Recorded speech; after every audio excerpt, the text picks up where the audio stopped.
Learning Outcome 13 is a Year 11 syllabus item, and it is based on the traditional topic of organic chemistry. Basically, the focus is crude oil.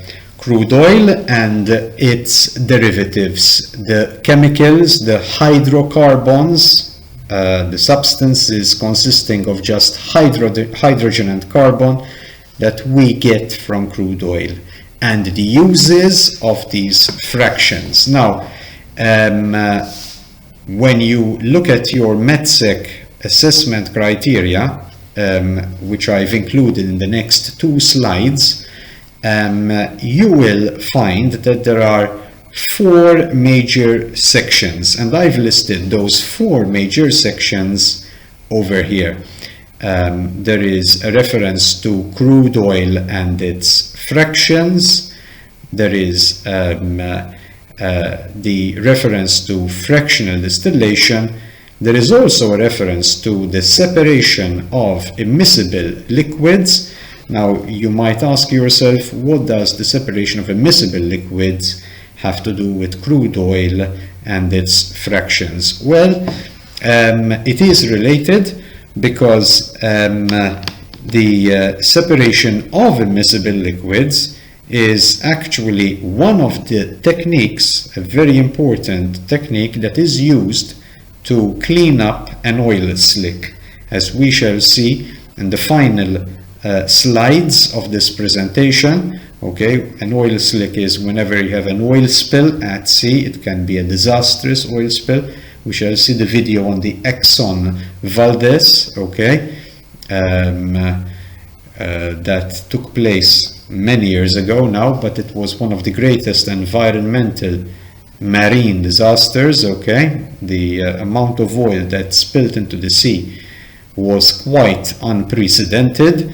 Well, basically, any recovery of the marine environment is based upon the immiscibility, if you like, of oil and water. The oil will float on the water. So learning about how to separate immiscible liquids in the lab, of course, the application to environmental spillages of oils, the correlation is, I hope, very clear to see. We shall then also go on to look at fossil fuel combustion, and also the impact on climate and ambient air quality. Distinguish between the two. When I speak of impact on climate, I am referring to gases such as carbon dioxide that are produced by burning fuels such as gasoline, such as diesel, such as heavy fuel oil, and the impact of the elevated levels of carbon dioxide on long-term climate changes. Okay, you should be aware. It is very clear that at this point, I hope that science is showing us progressively, year after year, that the rising levels of carbon dioxide in the atmosphere are resulting in an increased greenhouse gas effect and an ever more serious global warming situation. If we go on to think about ambient air quality. Ambient air quality is rather concerned not so much with the levels of carbon dioxide in the air, but rather with the presence of air pollutants that cause acute toxic effects. Okay, so we would be thinking about nitrogen oxides, sulfur dioxide, carbon monoxide, airborne particulates such as PM 2.5 and PM10. These are the very, very small micron-sized particulates that are liberated into the air when you burn fossil fuels such as heavy fuel oil, diesel, etc. However, you will also find that in the presentation I have made a strong reference to natural gas. Now, although natural gas is strictly speaking not listed in the assessment criteria, I have still included it since natural gas is a key fuel in Malta. And as you know, several years ago, Delimara Power Station phased out the use of heavy fuel oil and phased in the use of gaseous type fuels, okay, so natural gas. So it is my opinion, it is my view that since we rely so much on this fuel, you should know a bit about its use, how it is obtained, how it is derived, okay, how it is extracted, and how it is processed, and how it is also used locally, okay. Let's now move on to the next slide, which deals with the METSEC assessment criteria proper for this learning outcome.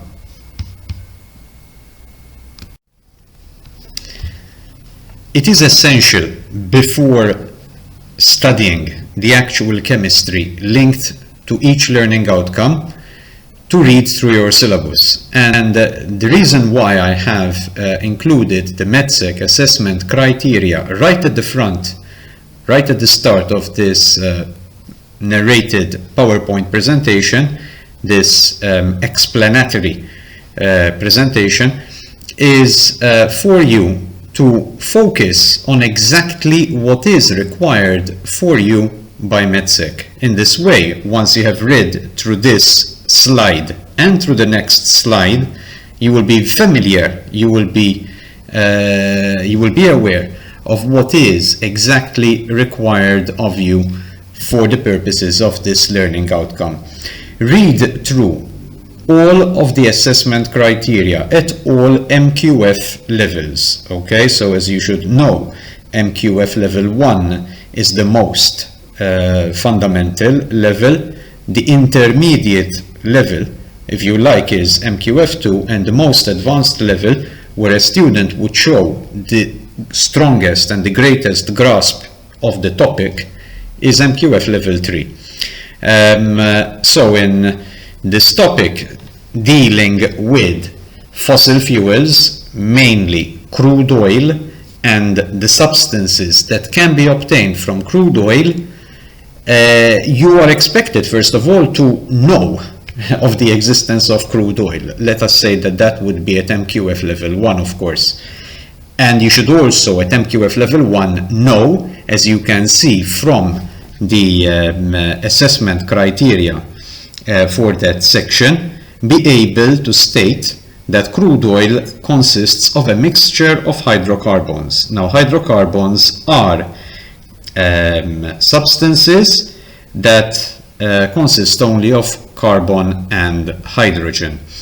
If you move on to assessment criteria listed under MQF level 2, you are expected to go further and to be able to describe the importance of crude oil in transport as a source of energy in transport, the production of electricity, but it's not just in those easily identifiable uses, but it's also in the production of chemicals. So crude oil is the starting point, if you like, for the production of a vast number of chemicals that have many applications worldwide.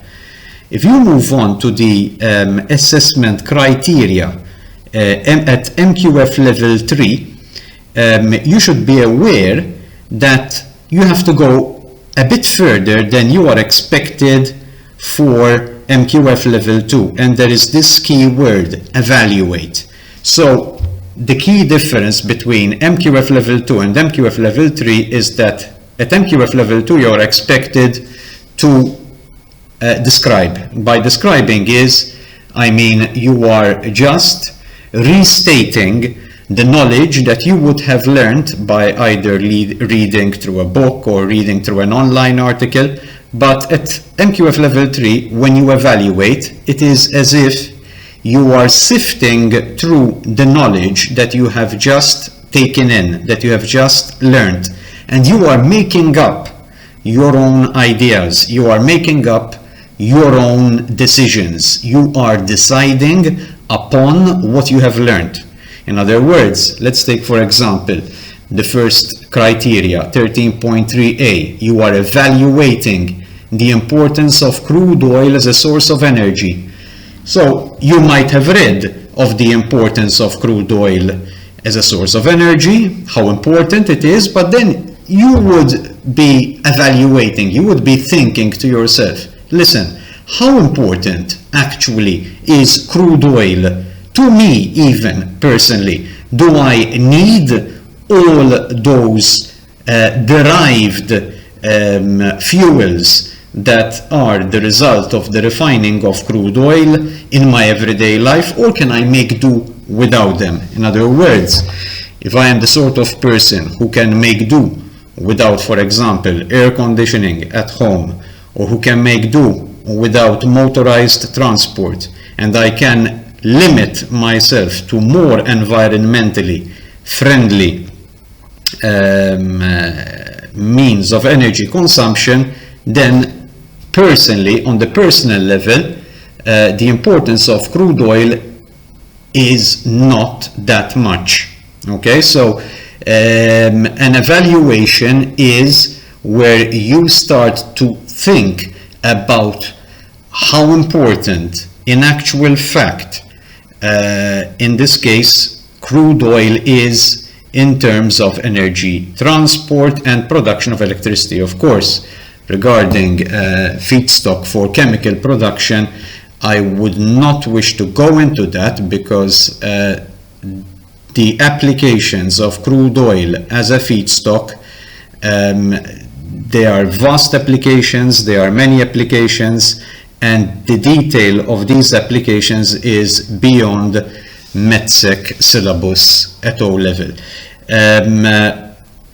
For the assessment criteria at MQF levels 2 and 3, okay, which are most of the assessment criteria that you will be able to see on this slide, you should also be able to describe the risks and benefits of transporting fuels that are derived from crude oil. Crude oil, as we shall learn in this presentation, is pretty useless in its original form. It has to be transformed into simpler fuels, into smaller hydrocarbon chain fuels. We shall talk about this in the next few slides.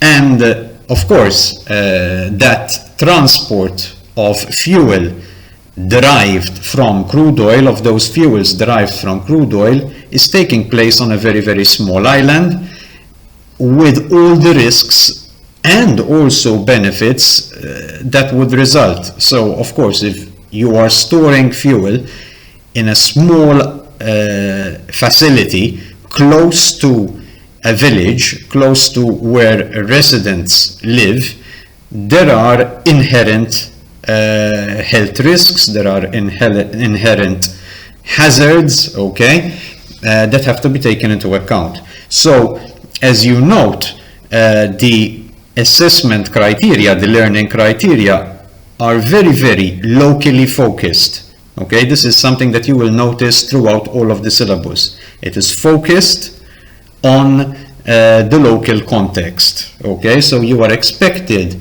to list the risks and benefits of being able to transport fuels and store them in a small country such as Malta is, okay? But then you are also expected to go beyond that and to evaluate, to think for yourselves, to come up with your own ideas regarding the risks and benefits of transporting and storing fuels in such a small country as Malta is. And you might come up with alternative solutions or alternative ideas to what you might have read in the media or to what you might have read even in your chemistry online textbook, etc. Okay? You also are expected in 13.2c and in 13.3c, if you read through the whole assessment criteria, you are also expected to know about the risks and benefits of crude oil as a finite fuel. So, in other words, crude oil, as I think you should already know at this stage, is not a forever resource. It is continuously being used. It is derived from ancient forests, ancient living organisms, okay? And the supply will at some point run dry. So we have to be aware of the risk of that. And there are also benefits of not being able to use crude oil, okay, due to, as we shall see, the environmental impact of burning of fossil fuels. But then we should also try to go beyond just what we have read once again and thinking for ourselves the risks and the benefits of using crude oil as a finite fuel. Now, as you go on to the last part of this slide, you will notice in 13.2d and in 13.3d there is mention of the various fractions of crude oil.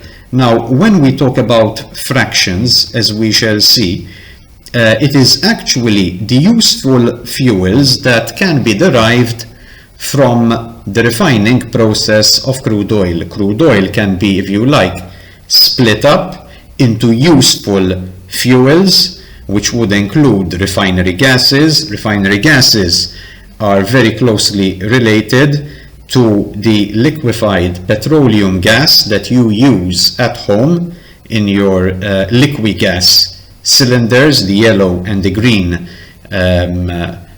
cylinders that you should keep in your yard outside the house, okay, and that you would use typically for cooking or for heating purposes. Other fractions, other useful fuels that are derived from this crude oil include gasoline or petrol, as it is more commonly known. Naphtha is not commonly used as a fuel. It is much more used as a feedstock, as a starting point for the production of chemicals in the chemicals industry. Kerosene is very, very much used as jet fuel, as aircraft fuel. Diesel, of course, is used as a fuel with heavy machinery, trucks, buses, okay? Oil, fuel oil and residue would represent the heavier, if you like, fractions, as we shall soon discover, that can be derived from crude oil. They would include lubricating oil, they would include bitumen, that have very important applications in everyday life and of course in Malta. So you should be able to be aware that all of these useful fuels are derived from crude oil. Just imagine our life as we are living it today without any of these fuels, okay? I think it would be a very, very different form of life. Perhaps better in many ways when you consider the degree of air pollution that we have to withstand as a result of all the traffic and all the economic activity that goes on every day, day in, day out. If we look at the assessment criteria at 13.3D, and I am referring to this assessment criteria, you should also be able at this level to describe how crude oil is separated by fractional distillation. Now, earlier on in your syllabus, you would have come into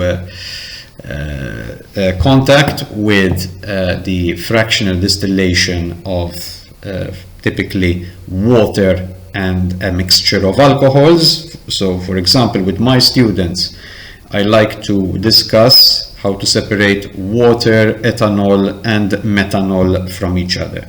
Well, basically, the principle applied to separation of water, ethanol, methanol, whatever, is very, very similar to how crude oil is separated into its various useful fractions, its various useful fuels. Let's now go on to the next slide, where we look at the remaining METSEC assessment criteria for this learning outcome.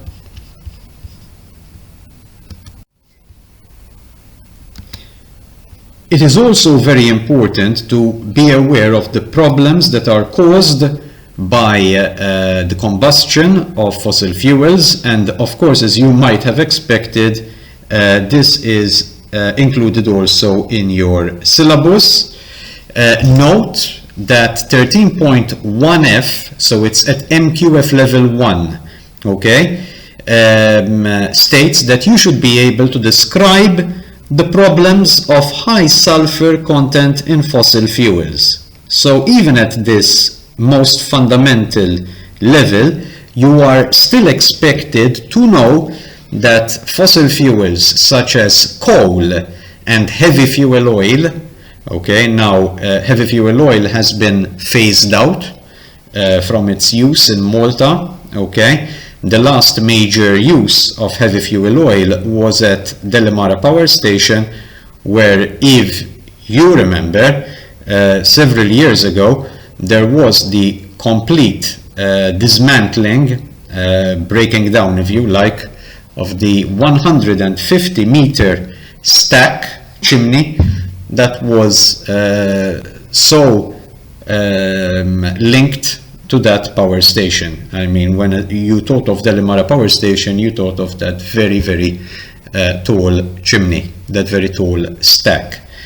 Well, those types of fossil fuels have been completely phased out in Malta. Coal was phased out many years ago. When I was your age, when I was 10, 15 years old, okay, I still remember coal being transported to Malta. It was transported to Marsa, where the catamaran now berths, and over there at the on the quay, it used to be stored until it was transported to the Marsa Power Station, which was, of course, extremely close by. Now, one of the major problems with coal and heavy fuel oil is, of course, the very high sulfur content. It can be as high as above 3% in coal. It can go even close to 5% in certain coals. I do remember that in Malta we used to use at one point heavy fuel oil which had quite a high sulfur content, which was close to 3%. And then, of course, there was an EU directive that limited the sulfur content to no more than 1%, and Malta had at that point come into line with that 1% limit that was set for its content of sulfur in heavy fuel oil.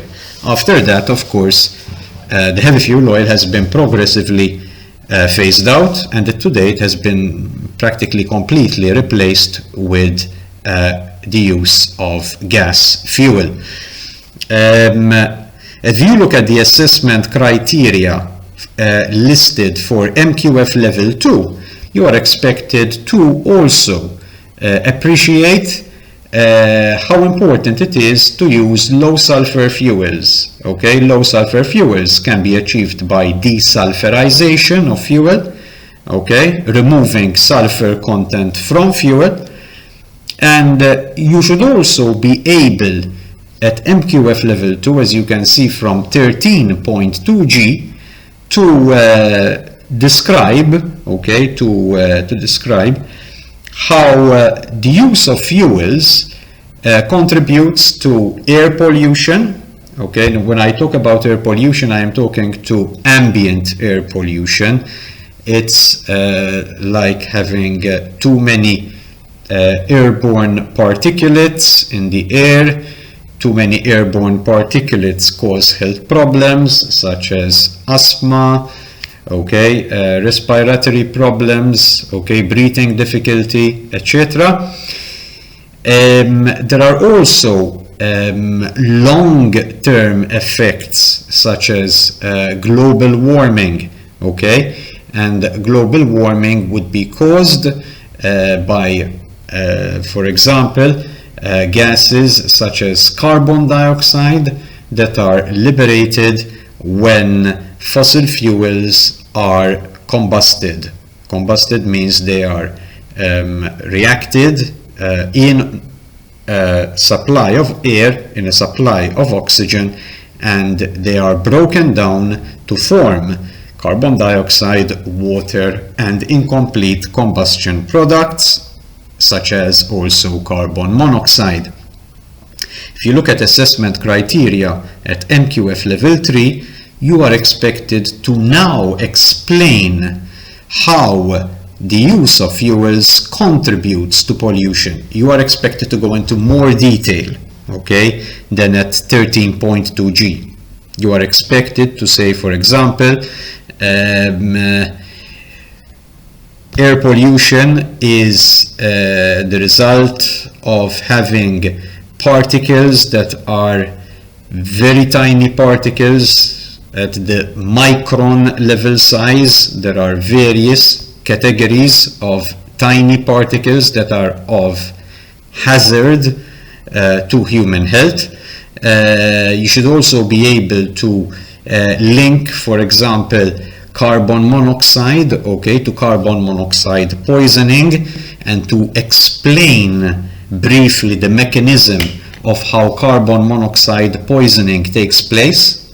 You are also expected to know the impact of using fossil fuels and the resulting acidic gases such as nitrogen oxides and sulfur dioxide, and how these acidic gases can go on to form acid rain. Okay? At this level, you are also expected to be able to browse online resources such as the ERA website. You are expected to look at the ERA air pollution data that is available online, and to be able to interpret. To interpret means to understand in terms of the local context the data that is being presented by ERA, and to decide for yourself. To decide whether, for example, in a certain locality the ambient air pollution is worse than in another locality, how worse, okay? To decide on which areas, okay, have the best air quality and those having poorer air quality. Now let's move on to the next slide, but do be sure that you have gone through these last 2 slides, okay, dealing with the METSEC assessment criteria before you move on to the next part of this presentation. The next video that you should watch is on the next slide. It's a very short clip on the uses of crude oil products in everyday life. Now, in order to help you identify those uses listed in the video, so the video is very short. As you play through it, there is a catchy background tune, and you have this text appearing at intervals with a short list of the uses of crude oil products in everyday life. I have gone through the video myself and I've listed down all of those uses. So you could refer to this slide, you could perhaps print it and keep it next to you when watching the video. So basically the video will go through the uses of crude oil products as fuels, diesel, gasoline, etc. In technology and in medical applications, okay? Medical applications including building of heart valves, okay? So plastic heart valves are used today instead of, for example, the older pig valves that used to be used until fairly recently with patients needing heart valve replacements. Syringes, blood bags, MRI machine parts, all of these are made of plastics. Beauty products, okay, there's a whole list over there. Waxes with so many uses, including crayons, candles, lubricants, and summing it all up, okay, the very various uses of crude oil products in everyday life, ranging from fuels such as propane and butane used in grilling and in camping, to plastics used in toothbrushes, to structural polymers used in tires, okay, vehicle tires, nail polish products, skis, okay, all of these are derived from crude oil and its products. Now do watch the video and make sure that you return to this slide and that you are now familiar with the uses of crude oil products in everyday life.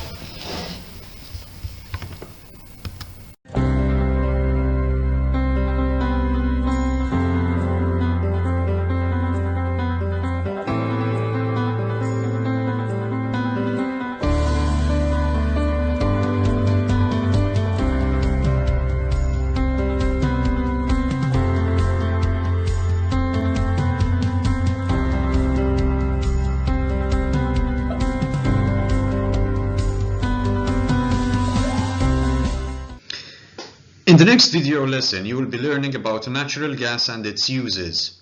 So by watching the video on the next slide, you should now become aware of what natural gas is composed of.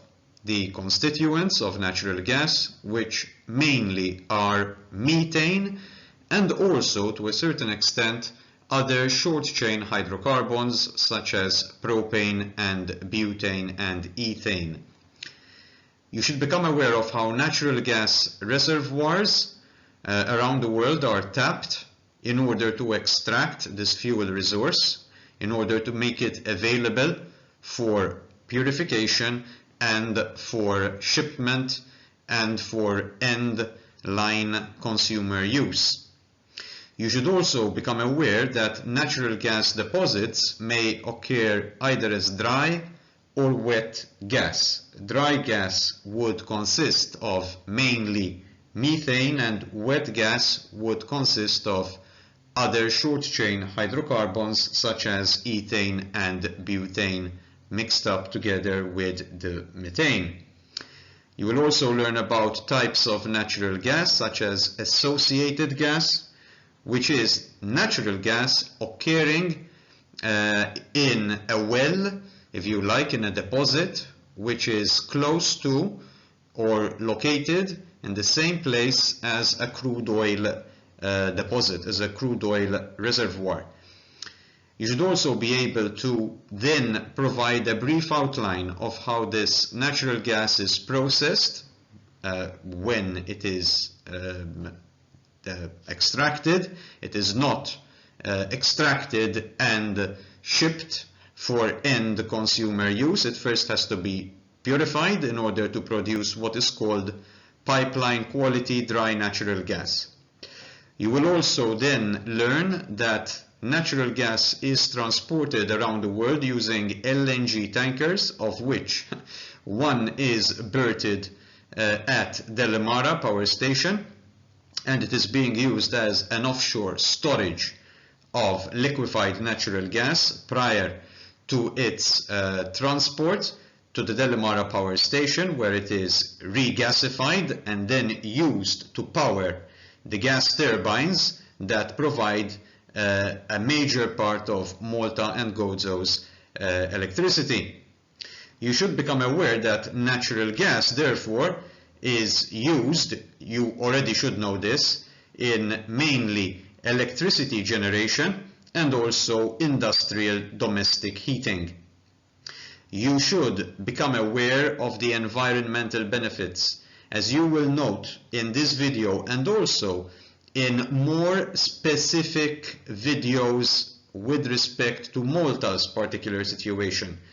I shall be including various videos that will show you how Malta converted from heavy fuel oil and gas oil moreover to the use of natural gas as its supply of fuel which is used to generate electricity.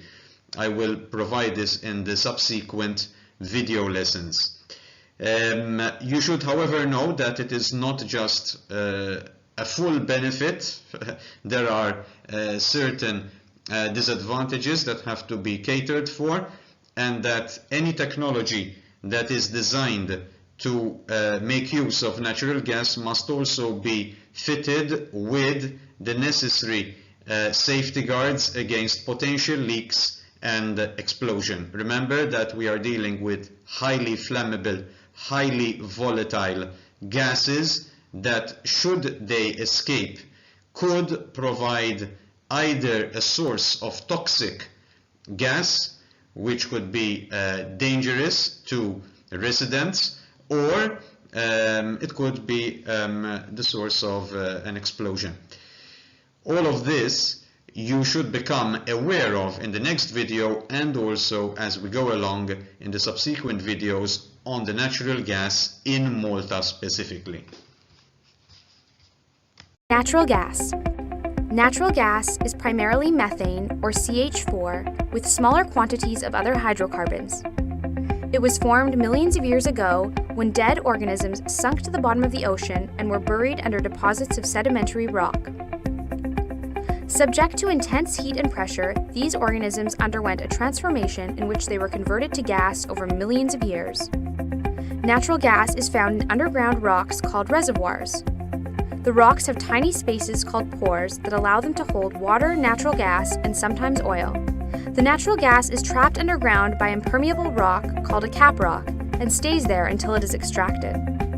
Natural gas can be categorized as dry or wet. Dry gas is essentially gas that contains mostly methane. Wet gas, on the other hand, contains compounds such as ethane and butane, in addition to methane. These natural gas liquids, or NGLs for short, can be separated and sold individually for various uses, such as in refrigerants and to produce products, like plastics. Conventional natural gas can be extracted through drilling wells. Unconventional forms of natural gas, like shale gas, tight gas, sour gas, and coal bed methane, have specific extraction techniques. Natural gas can also be found in reservoirs with oil and is sometimes extracted alongside oil.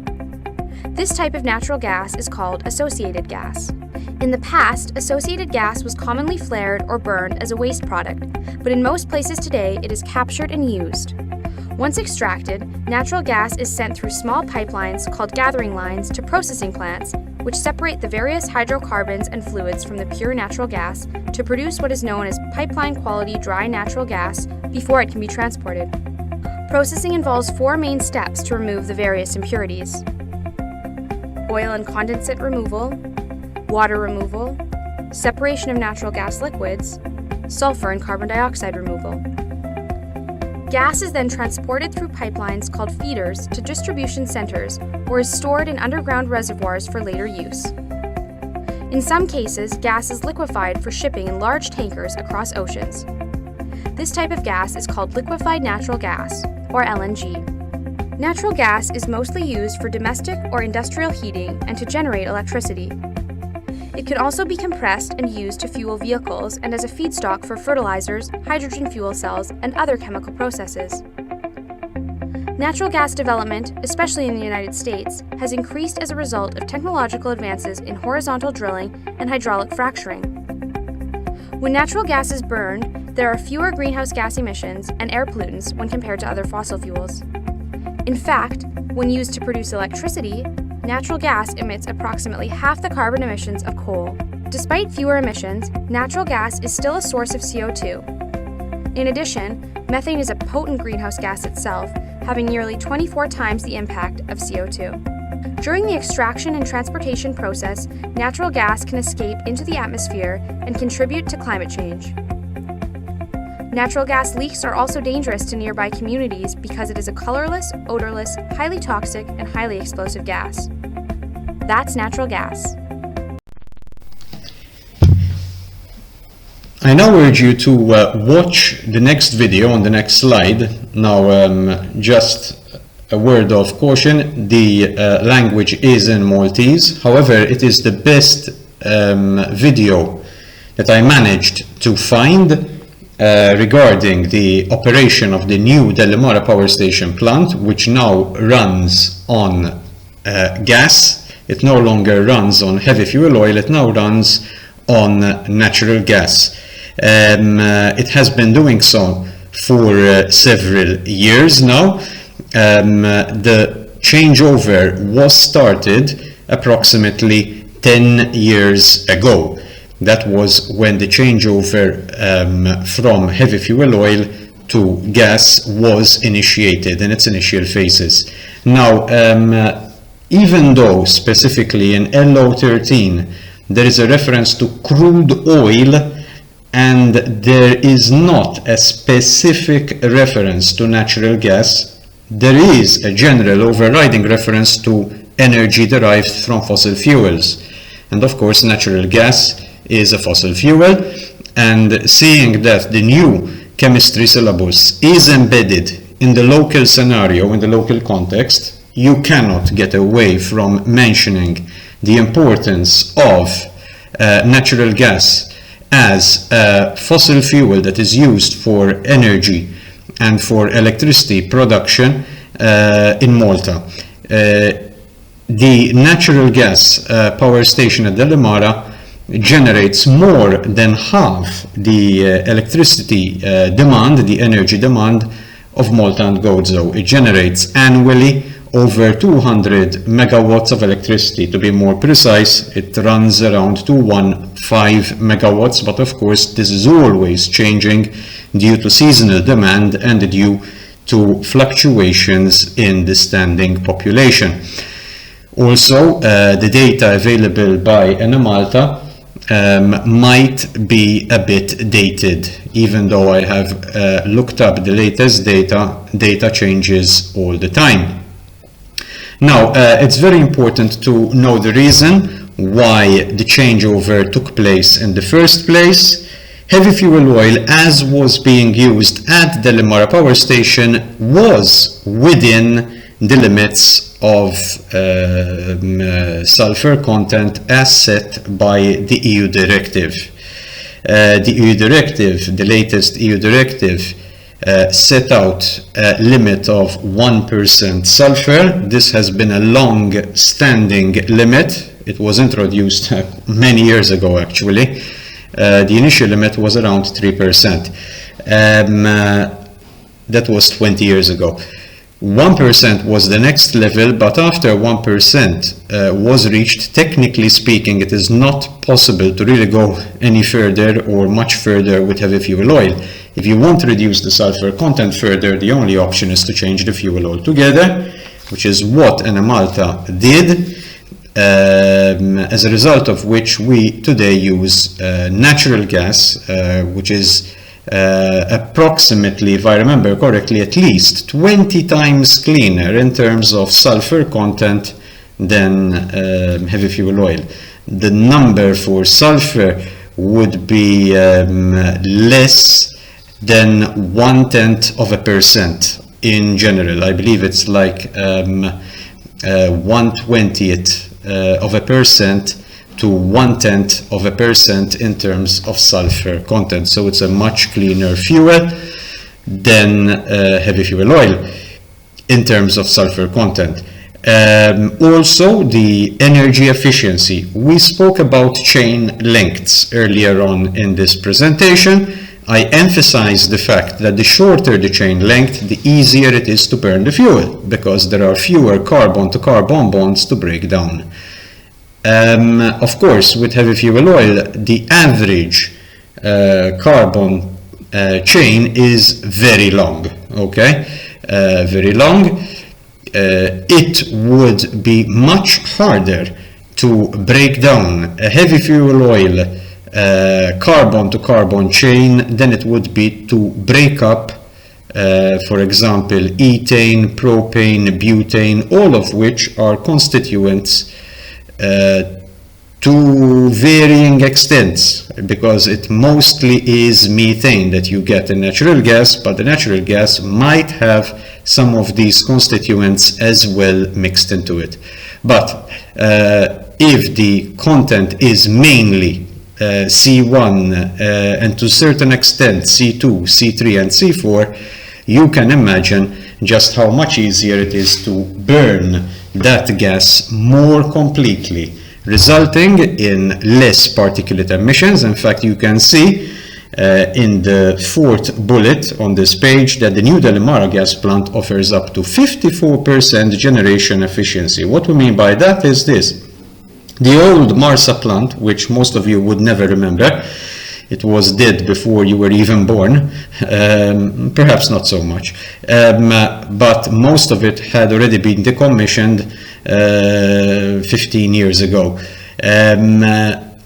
The old Marsa plant offered less and significantly less than 20% generation efficiency, meaning that if you have a certain amount of fuel, I'm just making up numbers now, that has an initial store, let's say we have 100 kilojoules, okay, of chemical energy stored in a quantity of fuel.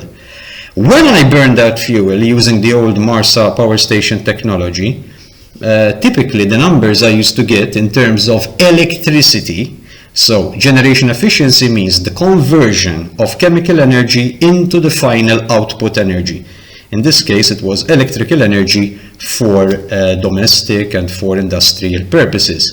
The conversion rate was for every 100 kilojoules of chemical energy that I input into my water tube boiler at Marsa, I only get out perhaps 18 kilojoules of energy. So what we're talking of here is at least 3 times the efficiency as the old Marsa power plant. If I had to compare it directly to the HFO boilers of phase 1 at the Delimara power station, which were installed in the early 1990s, I remember them being installed myself when I used to work at the Delimara power station as a chemist many years ago.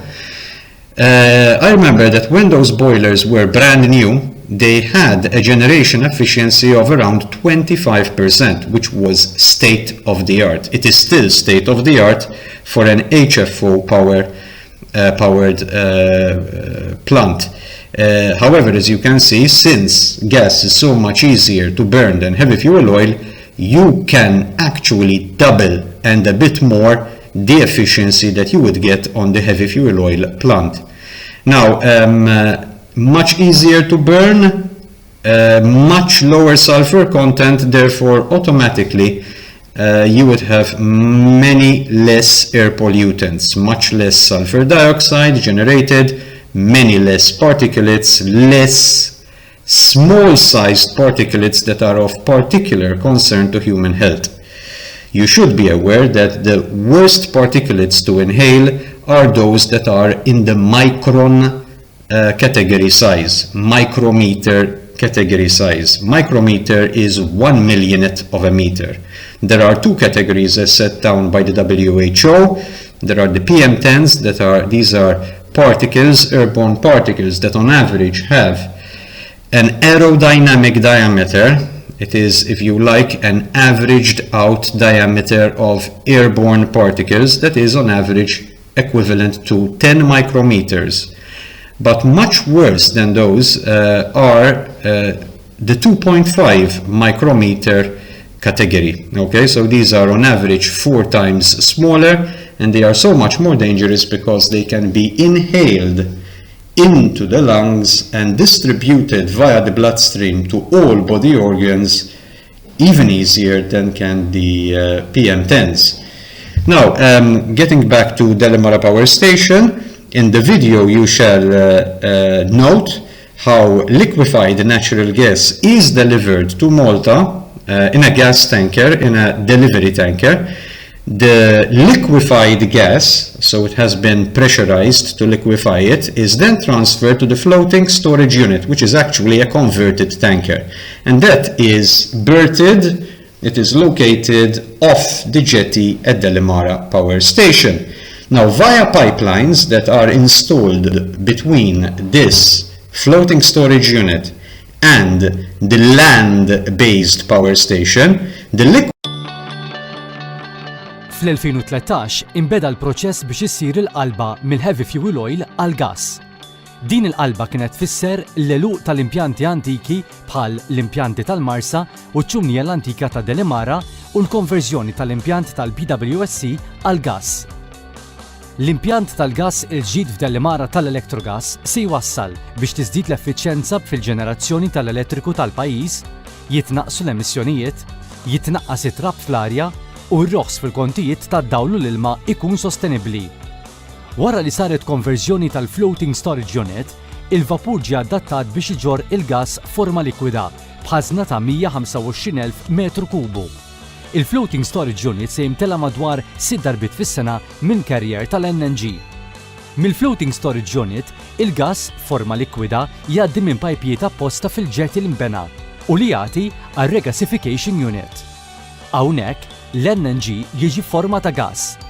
Permezz ta' 3 turbini ta' Siemens u steam turbine jiġi ġenerat l-elettriku b'massimu ta' 215 megawatt. Sar ukoll xogħol biex l-impjant tal-BWSC jiġi konvertit għal gas mill-heavy fuel oil. Din hija l-katina ta' kif l-elettriku jiġi ġenerat permezz tal-LNG. Elettriku ġenerat mill-gas b'mod aktar nadif li se jibdel il-kwalità tal-arja tal-pajjiż. Pajjiżna se jkollu elettriku ġenerat b'mod aktar effiċjenti, aktar affidabbli u irħas għal kulħadd.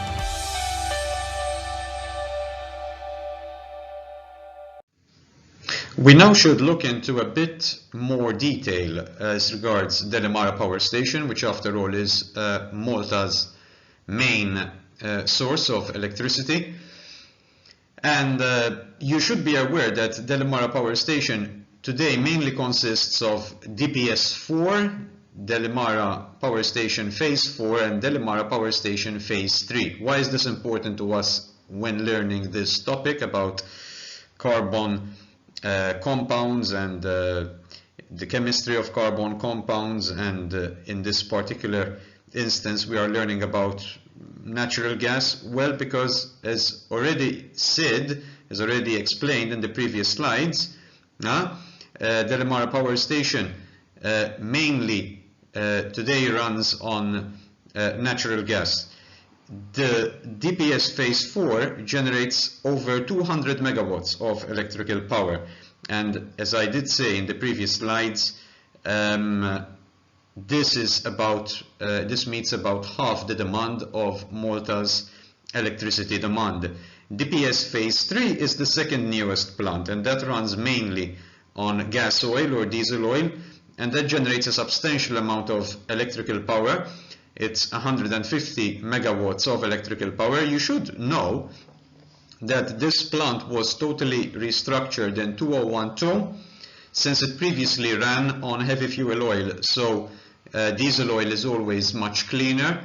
Remember why? Because as we stated previously, it is much easier to completely break down short chain molecule hydrocarbons and the diesel molecules, all right, are found further up the fractionating column than heavy fuel oil. Heavy fuel oil collects towards the bottom of the fractionating column. Remember, the fractionating column and fractional distillation of crude oil. So crude oil, as one of the heaviest fractions, delivers heavy fuel oil. Heavy fuel oil is one of the heaviest fractions. The molecule chain length is pretty long. It is definitely much longer than what you have in gas oil. So gas oil, diesel oil, burns more efficiently, cleaner than does heavy fuel oil. Now, DPS today, the Lemara Power Station today, consists mainly of three sections, if you like. You have the FSU, which is the fuel storage unit, and that is the cargo vessel, the LNG, the liquefied natural gas cargo vessel, or the cargo tanker that you see berthed next to the Lemara Power Station in the Bay of Marsa Xlokk.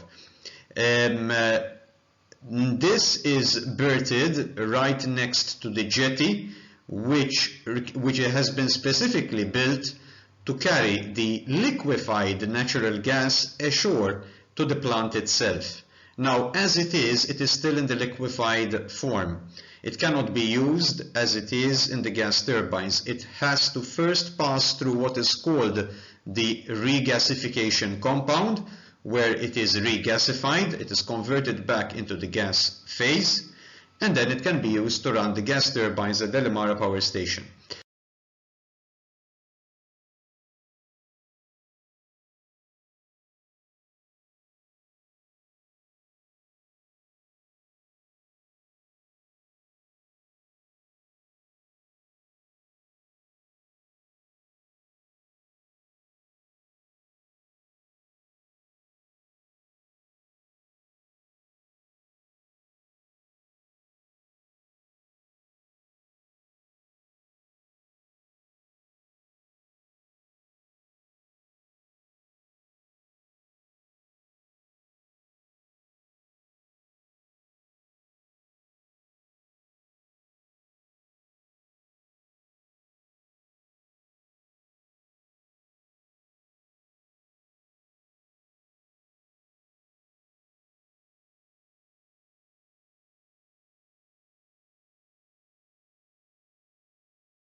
We shall now discuss the use of liquefied petroleum gas, or LPG, in Malta. Now, it can be confusing because LPG can mean several things. It can mean propane gas alone, it can mean a mix of propane and butane, it can be butane alone, and if mixed, the proportion of propane is to butane can also vary. Now, the LPG, the liquefied petroleum gas that we use in our homes, the one which is delivered in the yellow and green cylinders that you can also see in the semi-transparent image at the back of the slide, well, that is a mix. That's a mix of propane butane, mainly butane. But Liquigas Malta does also offer the option of consumers using, if they wish, propane alone. So they have the type of cylinder that contains a mix of propane and butane. That's the regular LPG, if you like. Then in equivalent cylinder sizes, both for home use, that would be the smaller cylinders, the 12 kilo and the 15 kilo cylinders. And the larger cylinders, which are meant for industrial use, those are the 25 kilo cylinders. In equivalent cylinder sizes, Liquigas also offers propane-only gas cylinders. Now, whatever the case, whether it's propane, whether it's the mix, the use is mainly the same. It is used, okay, LPG is used for heating purposes, running, operation of gas cookers, ovens either for home or commercial use in restaurants and hotels. It can be used for the heating of indoor spaces in the homes, semi-enclosed spaces. So when you see these restaurants, okay, with extensions, with canopy extensions on the pavements, and you see those flames, those tall flames in metal containing grid-like structures between restaurant goers, you know, that those flames are burnt off LPG gas. Water heating also.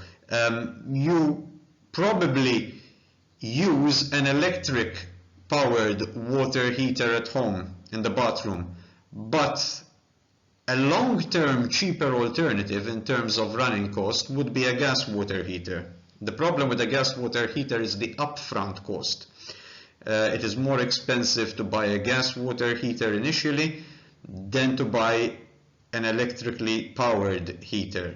And also, one should take note that gas water heaters do need particular maintenance, in particular not only because of the potential of a leak or an explosion because of a leak, but also in order to ensure that the flame temperature is kept optimized on a routine basis in order to avoid as much as possible the emission of undue amounts of carbon monoxide and incomplete combustion products.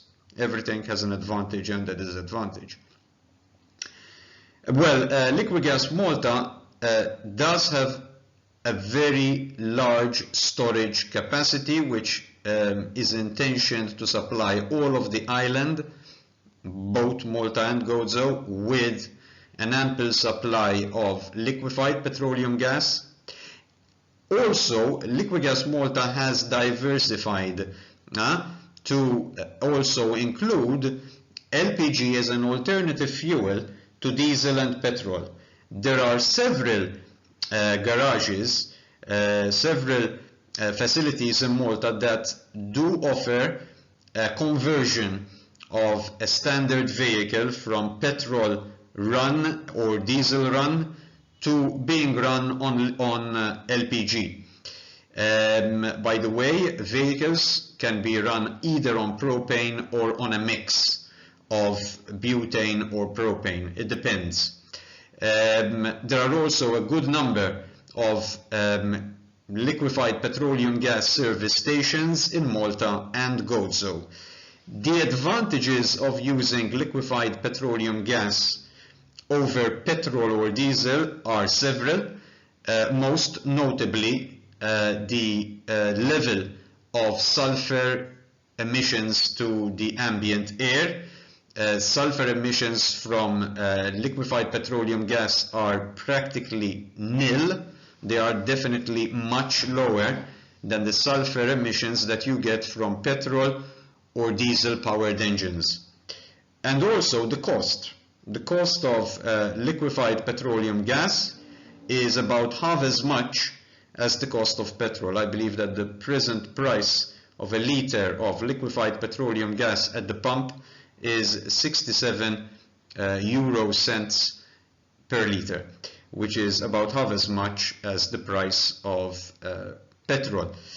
So all in all, liquefied petroleum gas is a clean alternative fuel. Of course, one must be aware of the hazard that could be linked to its use, so one should regularly check pipes for leaks, and also LPG cylinders should best be stored in an outdoor area, not inside the kitchen or indoors, unless absolutely necessary. Remember that it's a mix of butane, which is C4H10, and the propane, which is C3H8, both alkanes with the general formula CnH2n plus 2. It can either be a mix of both of these gases, it can be propane alone, it can be butane alone. It can be supplied as you are definitely familiar with in the yellow or green large cylinders, the 12 and 15 kilo domestic cylinders, but you can also buy it in smaller cylinders of various sizes for camping purposes. So for example, there are the 200 gram, just gram size small cylinder that can be used for the regular tabletop or carry along with you gas stoves, camping gas stoves. Those use the small butane cylinders most of the time. However, there are also the swivel-on type, which are sold by professional camping shops, which have a mix of propane and butane in their cylinders. And those produce a higher flame temperature. They produce also more megawatts of generated heat than a standard butane cylinder. Remember that when you introduce a mix of propane, butane, the propane chain length is 3 carbons long and the butane chain length is 4. And 3 and 4 does make a difference. It is easier to burn propane gas than it is to burn butane. So a mix with propane and butane does help the burning efficiency. Be aware that liquefied petroleum gas is part of Malta's strategy to clean up ambient air emissions. So we have moved across the board from, if you like, more ambient air contaminating fuels to cleaner fuels. Okay, LPG is one of them. And do not make the mistake of mistaking LPG for methane or natural gas. Natural gas is mainly methane. We can regard it as being completely methane gas, whereas LPG is based on short chain alkanes, namely propane and butane, but obviously longer chain than methane. Methane is just a single carbon atom, and that's your natural gas. Good morning. I will now finalize this series of videos, explanatory videos, with this short video clip where I round up Learning Outcome 13. Learning Outcome 13, which is about the chemical nature of crude oil and substances that are derived from crude oil. Now, what I haven't really gone into much detail about during the sequence of short video clips and explanations is about the risks and benefits of the transport of fuels to a small island such as Malta, and also about the problem with crude oil being a finite fuel. Is it a problem?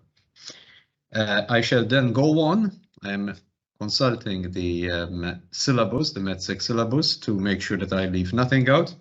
I shall then go on to briefly discuss bullet 13.3h, which is about the interpretation of data on the use of fossil fuels and the generated gases. So, I have reserved this video for the last, since I think that it is better to get all of the background knowledge that you need about crude oil, the derived fossil fuels, ways in which you can clean up the fuel before it can be used.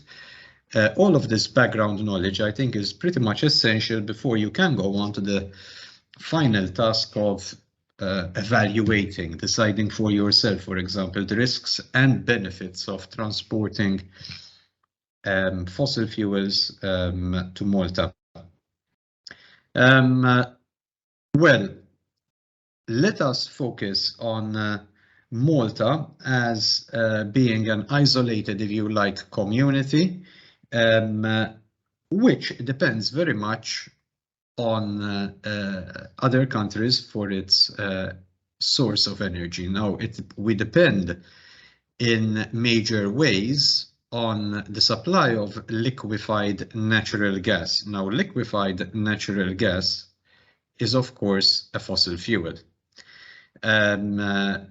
we went through the video on how natural gas can be extracted from the ocean bed.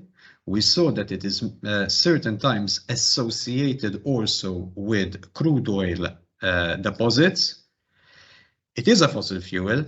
It is the major type of fossil fuel that is utilized in Malta for energy production, but it is not the only fuel, the only fossil fuel which is used in Malta, because of course there are crude oil derivatives such as diesel, such as petrol, such as kerosene, which are all used in diverse sections of our economy. If you take gasoline or petrol and diesel, of course, the widespread use is transportation.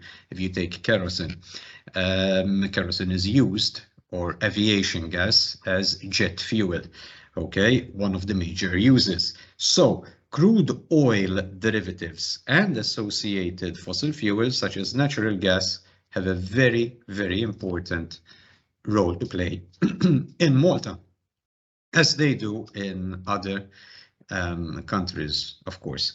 Now, being an isolated community, being physically, geographically isolated, there are risks and benefits. One of the major risks, as you can imagine, is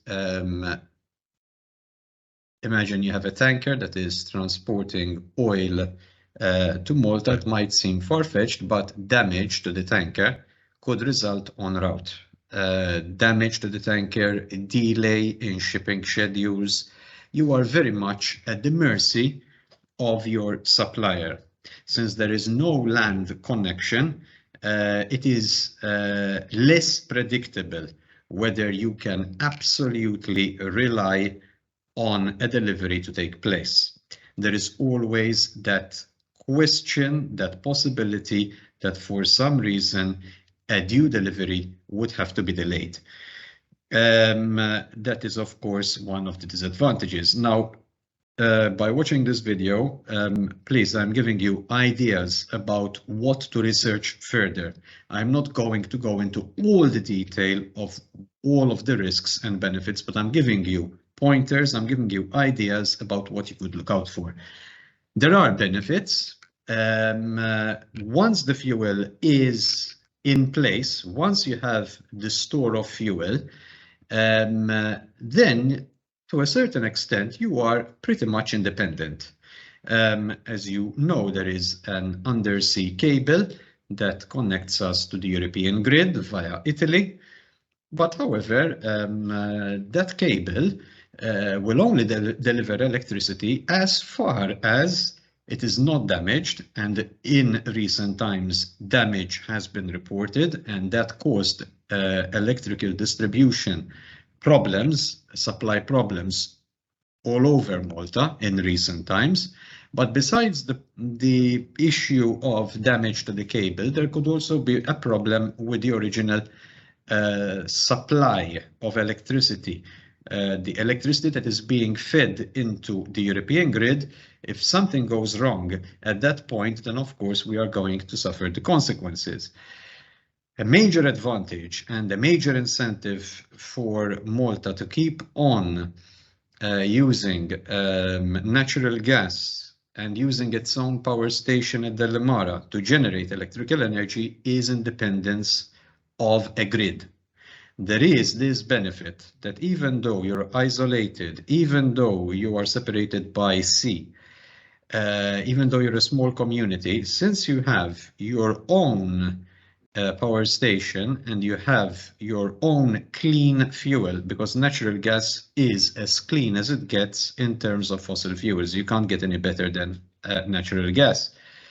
Well, that solves your energy problem, or a big part of your energy problem.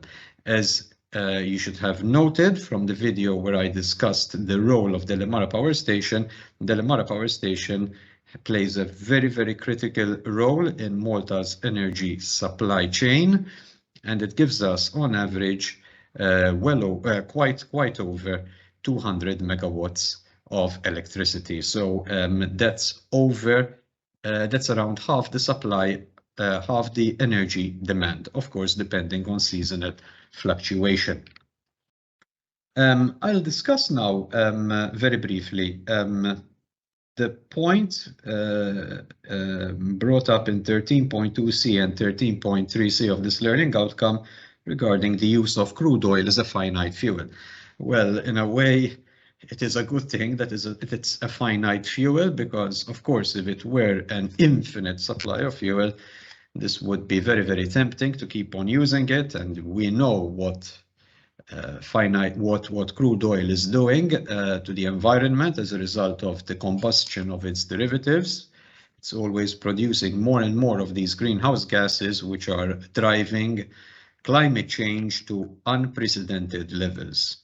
Okay, those of you who are constantly revising their syllabi would remember that from year 9, when you were doing your topic on air and air pollution, you would have remembered the graph, okay, that showed you the rise in carbon dioxide levels in parts per million from pre-industrial to present day. It's a very, very clear correlation. And scientists are much in agreement all over the world about what these raised greenhouse gases levels do to climate and what is the impact of such climate change, even on right now occurring weather events, okay? Events such as hurricanes, floods, tsunamis, all of these have been unfortunately linked with climate change, as have also wildfire events, which we have seen so much of this summer in Europe. Well, it is a finite fuel. It is a fuel that, crude oil is a fuel that when we do not control ourselves in its consumption will result in the production of greenhouse gases. Greenhouse gases, as we've said, that drive climate change. This should alert us to focus as much as possible on alternative energies, alternative energy sources, okay? Alternative energy sources, which I'm sure you're aware of. For example, the use of solar energy, okay? So many houses in Malta today are using solar energy panels, not just for heating up water, but also for the generation of domestic electricity. Well, this is a trend. It's a positive trend that should be encouraged. Then, of course, there are much cheaper alternatives that could be done, of course, at home. You don't have to invest in such expensive technology, even though it might be government subsidized. There are so many simple day-to-day changes that you could do. For example, right now it's hot summer. There is no air conditioning on in my room. I don't even have air conditioning. I've never had air conditioning. All I do is I choose to stay in the coolest part of the house. And when I do need it, I switch on the fan. Right now, even the fan is switched off because otherwise it would interrupt the video lesson. So it's choices. It's all about choices. Making up your own choices, but responsibly. I mean, even when you go to school, I've seen students going to school with their parents' transport, and all they have to travel is less than half a kilometer. I've walked to school myself from Pieta or from Valletta to Bormla countless times. Okay, so it's a good morning walk, and I walk back.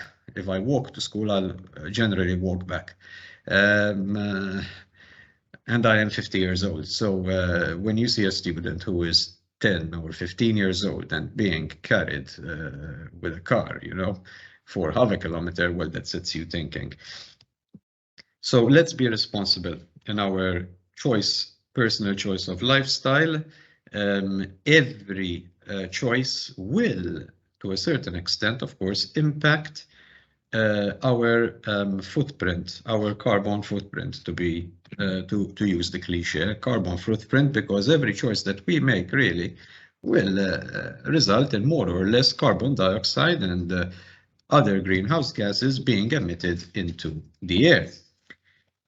Now, I'd like to finally discuss bullet 13.3H, which is about the interpretation of data on the use of fossil fuels and the gases generated. Now I'm going to focus on the second part, on the gases generated, okay, which I think is the more important part. The interpretation of gases generated. Where does this fit in with Malta? All you have to do is to go to the ERA website. It's www.era.org.mt. And you have to get to the air quality, to the e-tools. There is the e-tools tab. You press on e-tools tab and you bring up the air quality index. Once again, you press on air quality index and there you've got all of your air quality data in many formats. I've just checked it out.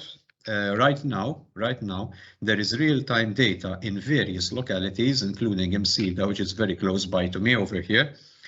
There is real-time data for ozone, sulfur dioxide, nitrogen dioxide, PM10, which I would have discussed in this series of presentations, and PM2.5. They are the fine airborne particulates that are of very important effect on our health because they can easily be inhaled into our lungs and distributed via the bloodstream to the various organs. Now, the way that ERA is presenting the data is very pictorial. It is designed for people who have no understanding of chemistry, no real understanding of science, to take a fair idea back home about the quality of air. Okay, so we have these smiley faces, smiling to various degrees. Okay, so the more they smile, the better the air quality. Of course, you as budding scientists are expected to go beyond the smiley face in your interpretation of data and to actually read the tables, to actually look at the graphs. So please take note that next to each air state, so you have the various localities. Each of those localities represent an air monitoring station. You will note if you go to if you live at ARP or if you live at Msida, there is a certain part of the locality where there is an air monitoring station. Within the air monitoring station, there is the equipment that is real-time air monitoring. There is equipment in the air monitoring station that is monitoring the air, and you are seeing on the ERA website real-time values, okay, of the air quality in your locality.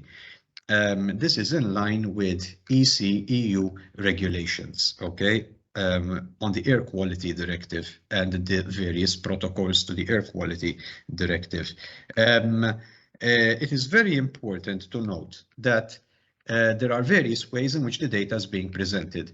So there is the initial page. Then if you press on the little tabs at the side, you can bring up the detailed tables, okay, where the pollutants are listed in the concentrations and, for example, micrograms per meter cubed. There are also, to help you understand and interpret the data better, limit values. Limit values are the values which, if you exceed those, you are outside the parameter required for safe air quality.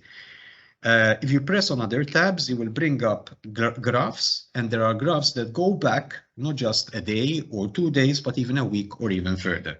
So you can actually interpret, if you like, the quality of air in your locality or in other localities over a different span of time.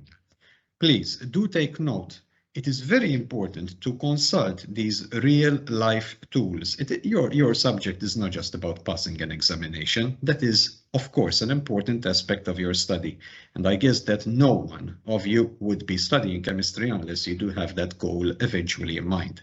But besides that, let's keep up another very important aspect of your education. You are, okay, studying chemistry for life, to become more knowledgeable citizens, to become more proactive citizens, to become better thinking citizens who can evaluate and take their own decisions about your own particular circumstances in life. So your education in chemistry should help you to understand, for example, such real-time data and to make your own choices based on what you learn in such circumstances. Okay, I don't take up too much of your time. The video has already run into 20 minutes. That's like already half a real-time lesson at school.